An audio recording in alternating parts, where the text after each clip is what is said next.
गीता के तीसरे अध्याय में वासुदेव कृष्ण अर्जुन को कहते हैं कि हे अर्जुन, परोपकार जिसे हम यज्ञ कहते हैं,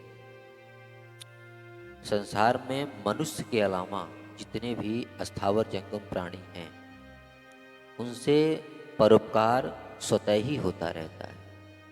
जगत का भला स्वतः ही होता रहता है, किंतु उसका अनुष्ठान बुद्धिपूर्वक नहीं हो पाता, जबकि मनुष्य इसका अनुष्ठान बुद्धि और विवेक पूर्वक कर सकता है, क्योंकि उसके पास योग्यता और अधिकार दोनों है। यहाँ एक बात ध्यान देने की है कि मनुष्य के अलावा जितनी भी योनियां हैं, समस्त योनियां भोग योनियां हैं। जैसे पशु पक्षी जीव जंतु, इनमें सिर्फ इतनी ही बुद्धि होती है जितने से इनका जीवन निर्वाह हो सके, इससे अतिरिक्त इनमें बुद्धि नहीं होती है। जैसे पशु होते हैं, जैसे हम गाय को ले लेते हैं। गाय चारा खाती है, बदले में हमें दूध देती है। उस दूध को हम खाते भी हैं और बेच भी देते हैं। उससे भला किसका हुआ? उस मालिक का हुआ जिसने उसे पाल रखा है। इसमें गाय को सिर्फ भरपेट भोजन ही मिलता है। जैसे वृक्ष हुए, वृक्ष के जीवन निर्वाह के लिए जल की आवश्यकता पड़ती है, जो उसे वर्षा से प्राप्त हो जाता है, किंतु हम उसका फल तोड़कर खाते भी हैं और बेच भी देते हैं। इससे वृक्ष को क्या मिला? कुछ नहीं। जो मिल रहा है उसे प्रकृति से ही मिल रहा है, किंतु उसका सीधा फायदा हमें होता है। ऐसे ही संसार में जितने भी स्थावर जंगम प्राणी हैं, उनसे संसार का स्वतः भला होता रहता है, परोपकार होता रहता है, किंतु उसका अनुष्ठान बुद्धिपूर्वक नहीं हो पाता।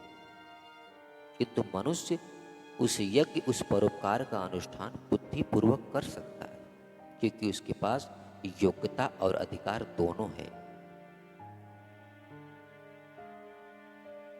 देखिए, देवता जो है उनमें भोग की मुख्यता रहती है, सुख की मुख्यता रहती है। कई लोगों को लगता होगा कि देवताओं के पास दिव्य भोग हैं, दिव्य वस्तुएं हैं, उनकी स्थिति हमसे ऊंची है, किंतु जब योनि की बात आएगी तो हम मनुष्य योनि में उत्पन्न हुए हैं, हमारी योनियां सबसे उत्तम है। देवता भी तरसते हैं इस मनुष्य योनि को प्राप्त करने के लिए। उनमें भी भोगों की मुख्यता होने के कारण उनका ध्यान इधर जाता ही नहीं है कि हम ईश्वर की भक्ति कर कर मुक्ति प्राप्त कर लें। इसलिए हमारी योनि, मनुष्य योनि सबसे उत्तम योनि है।